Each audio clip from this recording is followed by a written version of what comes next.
¿Qué tal? ¿Cómo están amigos y amigas de esta comunidad? Continúa, por supuesto, la discusión, el debate en torno a la reforma judicial trascendental definitivamente en nuestra historia, a tal grado que ha provocado que literal toda la derecha se unifique en su cuestionamiento, desde la iglesia hasta los empresarios, los medios de comunicación corporativos y, por supuesto, también los partidos políticos, además de facultades de estudiantes de facultades de Derecho. Voy a platicar a fondo precisamente sobre este tema con la senadora Julieta Ramírez, a quien como siempre le agradezco muchísimo el honor de esta oportunidad. Senadora, ¿cómo estás? Muy bien, muchas gracias, Jesús. Contenta con la invitación, agradecida y saludando a tu querida audiencia. Los honrados siempre somos nosotros, senadora. Pues de entrada te preguntaría, ¿en qué nivel está la discusión de la reforma judicial? Mucho se ha hablado, si Morena y aliados no alcanzan los números.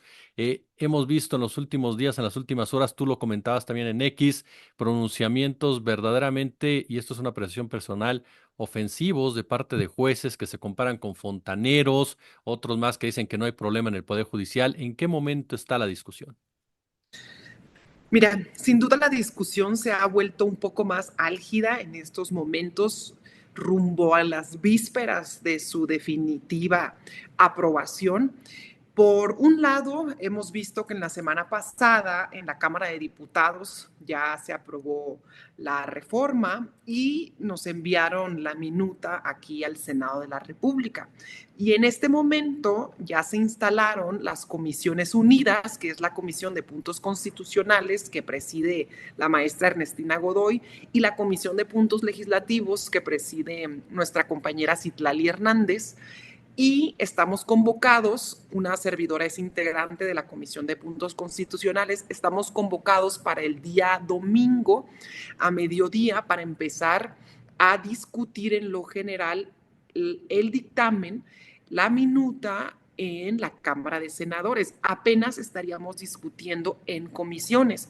Y sí lo dejo claro porque de pronto hay voces engañosas que comentan que no se están cumpliendo los procesos parlamentarios y legislativos. Y de hecho estamos cuidando muchísimo cada uno de los procedimientos, horas estipuladas y demás para que se tengan dos cosas, certezas para todos los partidos políticos de que se está cumpliendo cabal y puntualmente. Tenemos la mayoría, pudiéramos no pasar por comisiones este tipo de reformas, sin embargo lo hacemos y cumpliendo cada uno de los procesos justamente para cuidar cada uno de los momentos, para evitar estas voces que constantemente aluden a los procesos legislativos y también para cuidar las posibles resoluciones jurídicas que la Corte que se dice en paro de pronto retira el paro y busca suspender el proceso legislativo. También, por otra parte, estaríamos pasando la reforma, se espera para el día martes al Pleno del Senado y paralelamente, pues hay numerosas resistencias al interior del Poder Judicial. Sí quiero decir que también hay juzgadores que están de acuerdo con la reforma y que de hecho nos ayudaron a construirla y a nutrir la propuesta desde todos los foros, pero también hay resistencias en las más altas cúpulas del Poder Judicial que han emitido resoluciones buscando suspender el proceso legislativo. Resoluciones a todas luces fuera de facultades del Poder Judicial porque no existe previsto en la Constitución ni en ninguna ley reglamentaria ningún tipo de facultad del Poder Legislativo como para ordenar al Poder Legislativo que no hagamos nuestro trabajo, que no discutamos ningún tipo de reforma y que suspendamos algún proceso al interior de los parlamentos. Entonces, por lo tanto, es totalmente inválido a este tipo de resoluciones. Por lo tanto, lo único que hacemos en estos casos es pues simplemente no reconocer la jurisdicción de la Corte en este tipo de materias. ¿Cómo ves a la oposición? ¿Cómo sientes a la oposición dispuesta a negociar? Por ahí el PAN dice, nosotros presentamos una iniciativa. ¿Esto es cierto? ¿Qué tan válida es esta iniciativa? ¿Cómo sientes a la oposición? Los veo desorientados por completo, los veo perdidos en muchos aspectos. El primero, decirte, nosotros llevamos mucho tiempo ya comentando que queremos hacer una reforma al Poder Judicial. Y cuando digo mucho tiempo, me remito a años. Desde que inició el sexenio se planteaba una posibilidad de reformar el Poder Judicial. Se planteó primero una autorreforma al Poder Judicial, luego se empezó a comentar realmente la construcción de la reforma. En el 2023 hicimos foros, fueron los primeros foros a la reforma. Una servidora participó en estos foros y lo recuerdo bien porque era receso legislativo y una servidora iba a su estado y regresaba a esos foros. Sin embargo, nadie le prestaba atención a los foros porque en ese entonces comentaban los partidos de oposición que no teníamos los votos, que no había mayoría calificada rumbo a una posible reforma al Poder Judicial y por lo tanto, pues en términos coloquiales nos daban el avión con la posible reforma al Poder Judicial y simplemente no se presentaban a discutirlos.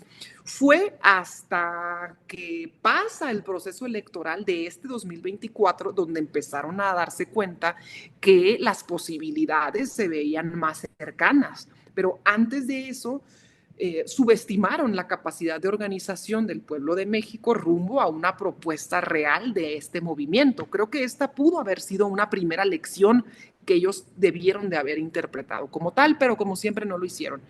Y número dos, veo que se están agarrando pues del más mínimo resquicio para crear una narrativa que finja una especie de resistencia, pero muy patética, debo decirlo, porque hemos visto en redes sociales que de pronto comentan que buscan hacer una especie de presión a sus propios legisladores. Y a mi perspectiva es muy patético ese tipo de presión que buscan hacer, porque comparten imágenes en las que dicen, dile a tu legislador de oposición que vote en contra de la reforma al Poder Judicial. Y según ellos, están haciéndole presión a sus propios legisladores.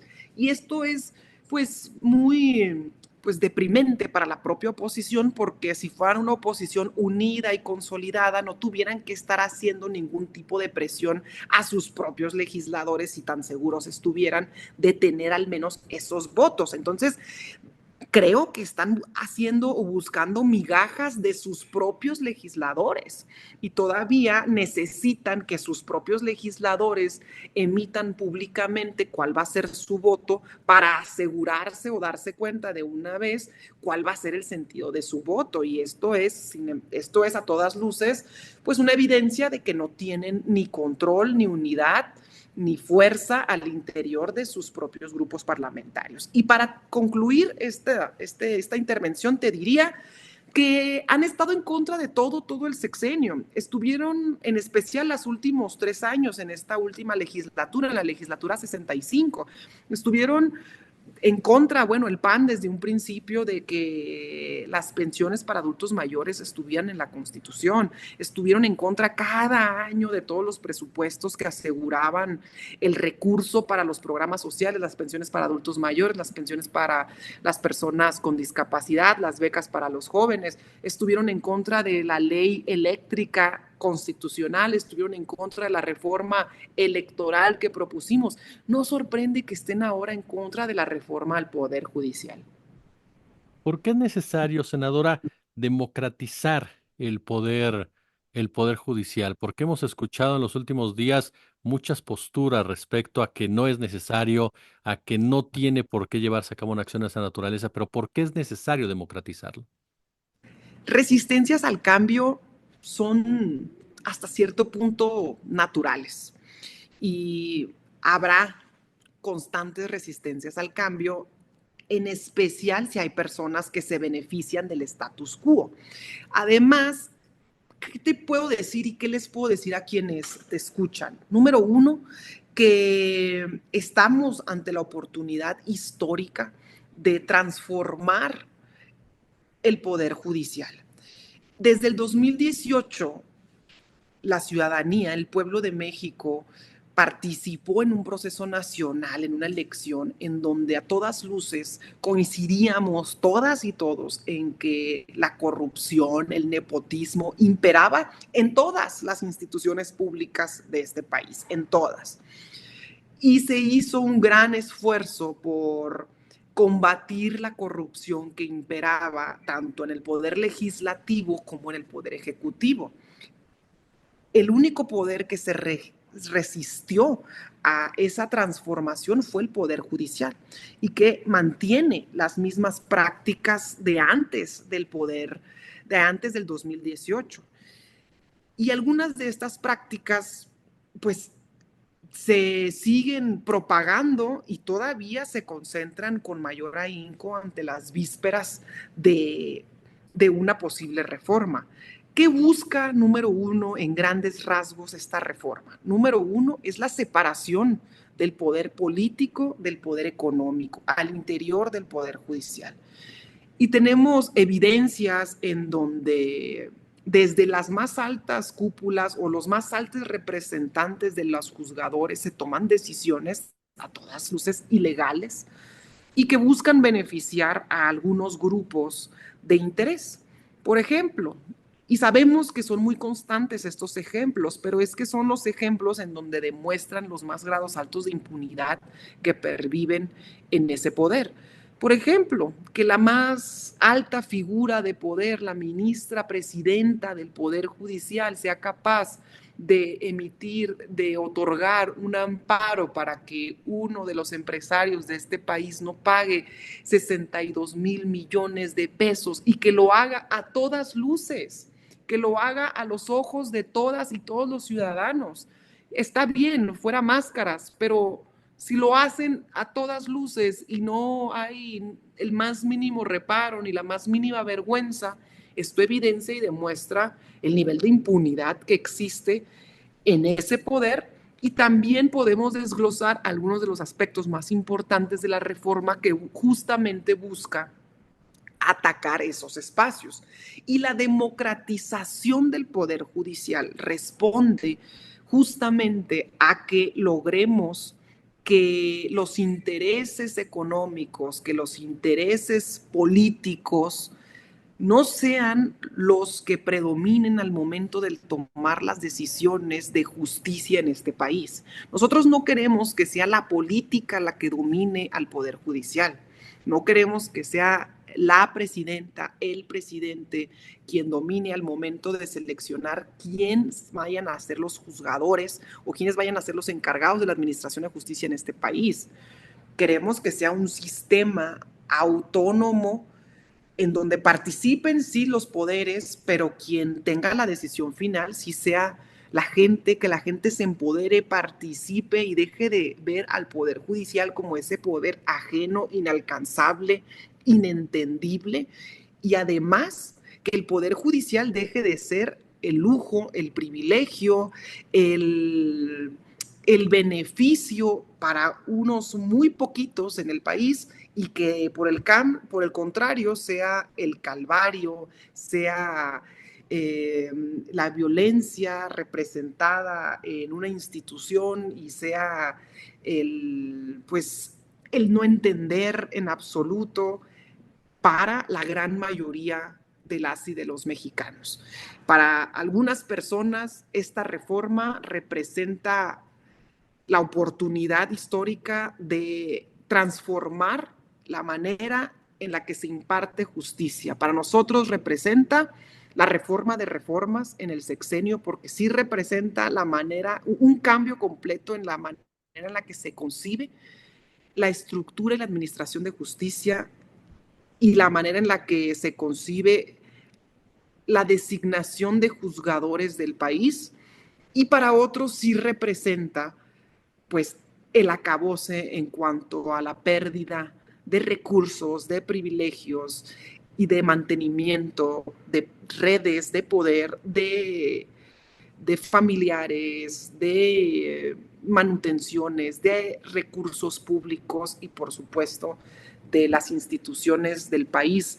Y por lo tanto hacemos un llamado al pueblo de México, a los empresarios, a los trabajadores, a que exploren un poco más adentro de la reforma, porque los opositores pareciera que navegan entre diversas causas. Al principio parecía tomar mucha importancia el tema de los trabajadores del Poder Judicial. Luego pareciera que como que ya no le prestaron mucha atención y ahora se está desviando a los estudiantes. Ya no tiene relación formal del contenido de la reforma. Y ahora tienen una causa paralela a la reforma por la cual hay que atender la reforma, pero no el contenido propio de la reforma. Entonces, de pronto navegan en torno a distintas causas paralelas porque en el fondo no hay objeto para el cual oponerse a esta reforma más que la pura y cínica razón de la pérdida de algunos privilegios de quienes se oponen a la reforma. ¿Hay plan B, querida senadora, en dado caso de que no se aprobara la reforma, que se mantuvieran los integrantes de la oposición en el bloque como tal? No hay plan B y la realidad es que, mira, dos comentarios. Este es el plan C. Recordemos que el Ujú. plan A, de hecho, fue una reforma en materia electoral a la Constitución que no quisieron aprobar. El plan B fue una reforma también electoral a leyes secundarias, ya no en materia, también en materia electoral, pero a leyes secundarias, ya no a la Constitución. Este plan C se replanteó por completo diversas estructuras, se hizo una plataforma electoral, este plan C, y se vertió también la propuesta de una reforma a la Constitución en materia del Poder Judicial en un proceso electoral para que se definiera si la población apoyaba o no la reforma al Poder Judicial. Y el apoyo que demostró la población fue muy contundente. Tanto así que nosotros consideramos que en gran medida la contundencia con la que se apoyó al movimiento en esta elección fue también por la propuesta de reforma al Poder Judicial.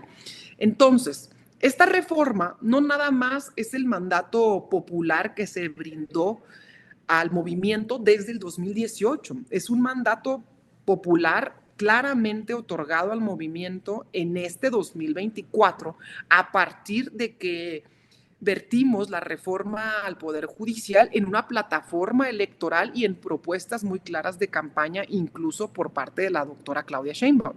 Ella la contuvo y ella ha comentado que la incluyó dentro de sus propuestas y que en cada meeting a cualquier parte que iba del país, si ella todavía no había comentado la reforma y la propuesta, la misma gente desde el público se la comentaba y se la exigía.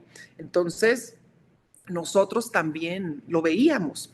Entonces, por un lado, es el compromiso que tenemos de la población de que nos encomienda esta reforma y por otra parte, ha sido muy notoria la resistencia del propio Poder Judicial y ha sido muy notoria el uso faccioso de la ley a través de la cual quieren evitar la reforma también desde antes de la elección, pero rumbo a evitar la reforma. Por ejemplo, hay claras evidencias. Tenemos la cena de diciembre que se dio entre la ministra presidenta del Poder Judicial, Norma Piña, Alito Moreno, la que se comenta que llegaba Santiago Krill, quien era el coordinador de campaña de Xóchitl Gálvez, con vistas a definir detalles de la elección. Luego tenemos también una intromisión de un juez,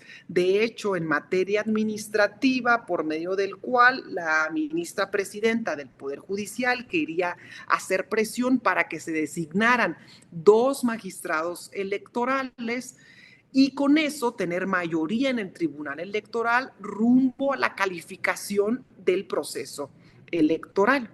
Más cercanos a la fecha tenemos algunos sabadazos muy específicos. me atrevo a ser un poco insidiosa en estos casos, pero la ministra sabe que son temas que en particular son muy dolorosos para el movimiento, en especial para el presidente López Obrador, como el caso de el amparo que se le admitió a Salinas Pliego para que nuevamente se le postergara el pago de los impuestos que se ha negado a pagar. Y más recientemente el caso de los dos jueces que se autoadmitieron el amparo con el objetivo de resolver que la Cámara de Diputados detuviera el proceso legislativo. Y el más reciente ha sido este último que se dio a conocer el día de ayer nuevamente para que se detuviera el proceso legislativo. Estas resistencias y este uso faccioso de la ley demuestra, creo yo, todavía la mayor necesidad de la reforma al Poder Judicial y demuestra además las últimas patadas de ahogado que dan los máximos representantes de este poder, de la podredumbre que existe al interior de el mismo y que es necesario que el pueblo se empodere y además, ¿sabes qué refleja? Refleja una, ellos consideran que esta reforma se está enarbolando a partir de un revanchismo de nuestra parte, lo cual de nuestra parte no es ese el objetivo, porque si hubiera sido un simple revanchismo, pues desde que llegó el presidente López Obrador se pudo haber planteado la necesidad de una reforma y ir poco a poco trabajando la reforma desde el principio que él sí logró crear o adelantar algunas reformas a la Constitución al principio de su sexenio, pero estas se fue enarbolando conforme fue avanzando el sexenio y también conforme se fueron dando plazos al propio Poder Judicial, respetando cierta autonomía.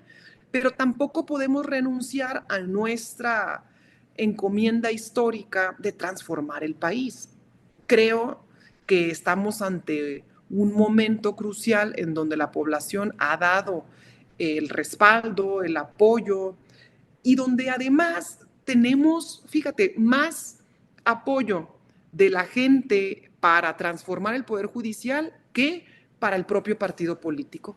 Hay un consenso nacional de más del 80% de la población que coincide en transformar el Poder Judicial y ese 80% no se refleja en las urnas para el partido.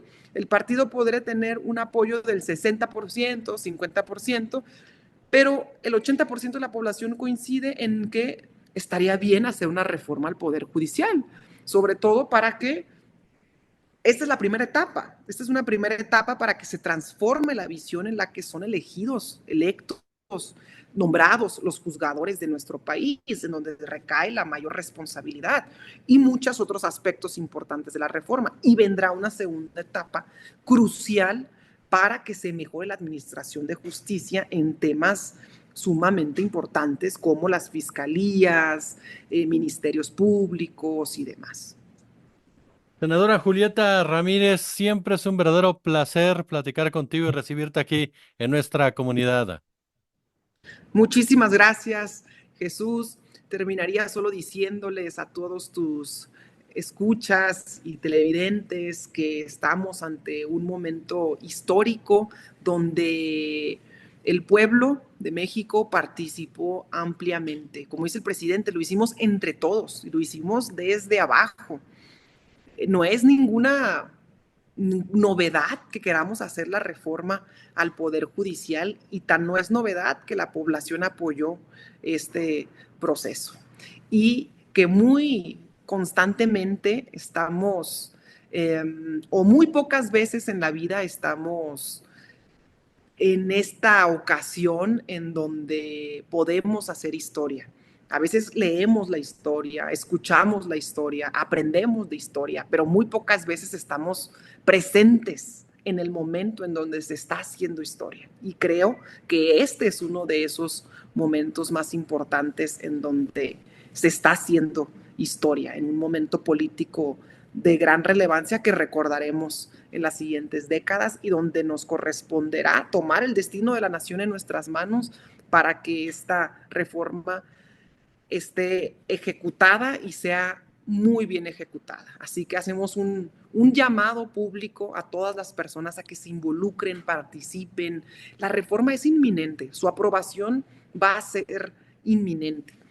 Solamente nos corresponde a todas y todos que participemos en el proceso de la aprobación y participemos en el proceso de la ejecución, porque que el país transite por una transformación pacífica, ordenada y bien consolidada nos corresponde a todas y todos. Por eso les agradezco muchísimo el espacio, el interés y sin duda todo su apoyo para que podamos seguir informando al respecto. Muchísimas gracias.